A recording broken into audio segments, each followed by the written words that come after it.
Veš, to je konec sveta, kjer so plime pa vseke zelo izrazite, 10-12 metrov.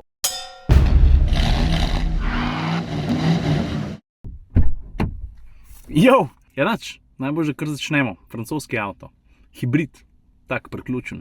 Evo ga, štromarja. No, ampak preden se posvetim temu plug-in hibridu, dajmo narediti en skok nazaj. A veš, še zdaj se spomnim, ko sem prvič pelil Peugeot 3008 hibrid. Se mi zdi, da je bilo 2012 verjetno spomlad, ko smo odleteli v francosko Bretanijo in so nas takrat soočili še s prvo generacijo. Mimogrede, Bretanija, noro lepa okolica. Veš, to je konec sveta, kjer so plime pa vseke zelo izrazite, 10-12 metrov. No in jaz se spomnim, kaj je bilo včeraj, ko so na tiskovni konferenci glasno in ponosno povedali, da je njihov 3008 hibrid prvi hibrid na svetu z dizelskim motorjem. Dizel je dal moč prednjim kolesom, tist malega elektrika, ki je pa bilo, je šlo pa na zadnjo os, ker je bil elektromotor tam namontiran. Pri tem seveda vse drugačne, turbobencinar, 2 elektromotorja, 225 konjev sistemske moči, ker pri večjemu plug-in hibridu, pri 5008 je vseh konjev skupaj 5000, to bi bilo pa noro, ima pa 300 konjev. 10 let naprej je zgodba povsem drugačna, hibridizacija, elektrifikacija sodobnih Peugeotov je v polnem teku in Peugeot bo z njo še lažje lovil kupce, glede na to, da je bil prenovljen. A vidiš, tale čekan, tukaj sekalc,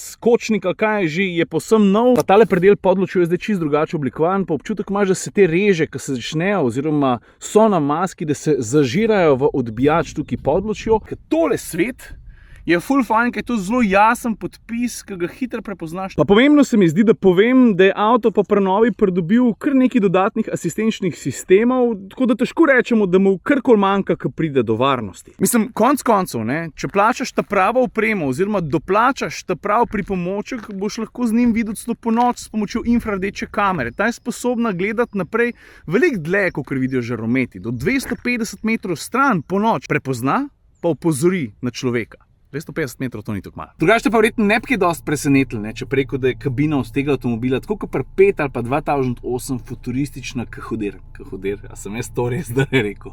Hudirja! Poglej, s čem imam opravka, torej zelo razgibana kabina, digitalna instrumentna plošča, na katero moram priznati, da imam občutek, da se še bolj švit kot pred prenovo, ampak nisem ziher, če imam zares prav. A je to sam feeling, a je Peugeot nekaj naredil? Zdaj, a so zic mal dvignili, a so kakšne proporce, pikico spremenili? Jaz drugače v teh sodobnih Peugeotih vedno dobro vidim naštevce, ali pa skoraj vedno, ker srečam veliko ljudi, ki pravijo, čez volan ne vidim, pa ne vem kva še vse. Jaz teh težav nimam. Drugače pa, ne glede na to, kakšen vreme je zunaj, koliko svetlo je v kabini, ta digitalna instrumentna plošča je vedno zelo dobro vidna.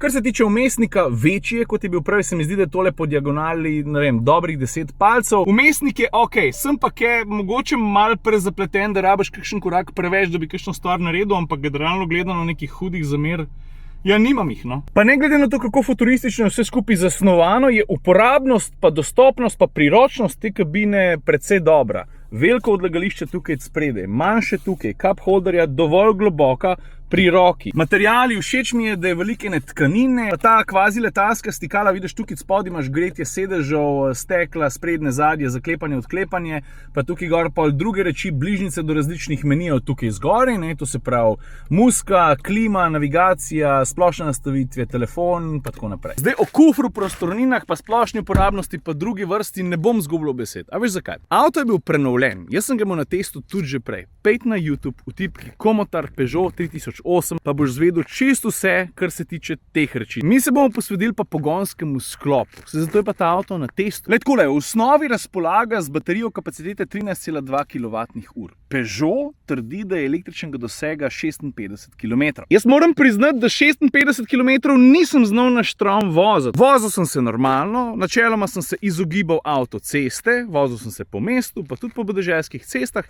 in sem zlahka prišel do malce 40. Je pa res, da nisem vozil dinamično. Ker veš, tam imaš v kabine eno stikalo, s katerim zbiraš vozne programe. Če zbereš šport, potem celoten pogonski sklop, hitro gre, veš, tako uživi, in pol Moram reči, da ima samodejni menjalnik z 8 stopnjami razpolaga kar dosti dela s tem, da uravnava, prilagaja delovanje turbobencinarja s štromom in tako naprej. Ampak dela dobro, še kar nezaznavno. Pa tudi sicer se avto kar zgane, 8,7 sekunde do 100, leti nad 200. Vse pa, to pa moram priznati, dodatna masa, ker se mi zdi, da tehta okrog 2 tone. Nisem čez jihara mal čez ali mal pod. Dodatna masa se pozna. Manj lahkotno se pele kot običajen 3008, ampak če ga recimo primerjam z zadnjim priključnim hibridom iz tega segmenta, ki sem ga pelil, to je bil Renault Captur, moram reči, da se tale v ovinkih dosti boljš počuti. Pa še par podatkov o polnjenju. Zdaj tisti, ki ste lastniki ali pa fani električnih vozil ali pa priključnih hibridov, ste verjetno že takoj, ko sem rekel, koliko je kapaciteta baterije, zračunali,